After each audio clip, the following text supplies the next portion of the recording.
On est au début du mois de janvier 1898. Les Curie mettent au point un dispositif de mesure du rayonnement. L'installation se compose d'un électromètre et d'une chambre d'ionisation. Dans la chambre d'ionisation, le plateau du dessus est relié à un électromètre, le plateau du dessous à un accumulateur. Lorsque l'on établit une tension électrique entre les deux plateaux, le courant ne passe pas car l'air est isolant. L'aiguille de l'électromètre reste donc immobile. Si l'on relie les deux plateaux par un conducteur, le courant passe et fait dévier l'aiguille. Marie dépose l'uranium sur le plateau du dessous. Le mouvement de l'aiguille de l'électromètre indique qu'un courant électrique est en train de passer. Sous l'action des rayons uraniques, l'air est devenu conducteur. Chronomètre en main, Marie mesure la vitesse de déviation de l'aiguille. Plus le mouvement de l'aiguille est rapide, plus la substance étudiée est active. Le 20 janvier, le quartz piézoélectrique conçu par Pierre vient compléter le dispositif. Il permet des mesures plus précises.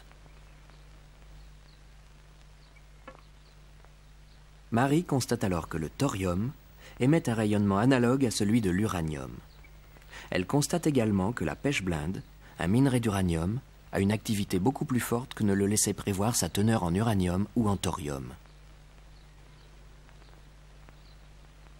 Elle émet alors l'hypothèse que la pêche blinde contiendrait un élément inconnu, lui-même plus actif que l'uranium.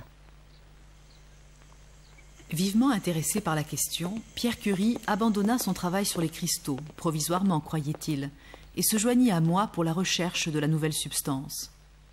Ils commencent par isoler l'élément inconnu des autres composants de la pêche blinde et ils en mesurent la radioactivité. Ils découvrent deux radioéléments beaucoup plus actifs que l'uranium, le polonium et le radium, présents dans la pêche blinde à l'état de trace. On est à la fin de l'année 1898. Les savants se passionnent pour cette intrigante propriété et Marie Curie lui donne le nom de radioactivité.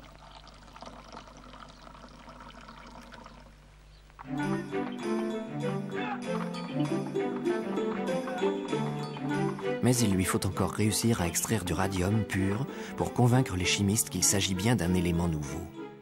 L'école de physique-chimie leur prête un hangar désaffecté pour traiter les résidus de pêche blinde que les mines de Bohême ont accepté de leur céder à bas prix.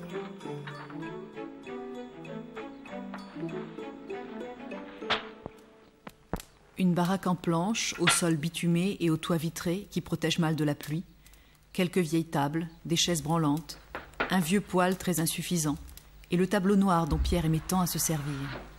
Pas de hotte pour les gaz toxiques, il faut donc laisser les fenêtres ouvertes par tous les temps. Ils se partagent le travail. Marie s'attelle à la préparation du radium pur, tandis que Pierre étudie les rayonnements des produits de plus en plus actifs qu'elle obtient. Je passais parfois la journée entière à remuer une masse en ébullition avec une tige de fer presque aussi grande que moi. Le soir, j'étais brisée de fatigue. C'était un travail exténuant que de transporter les récipients, de transvaser les liquides et de remuer pendant des heures la matière en ébullition dans une bassine en fonte.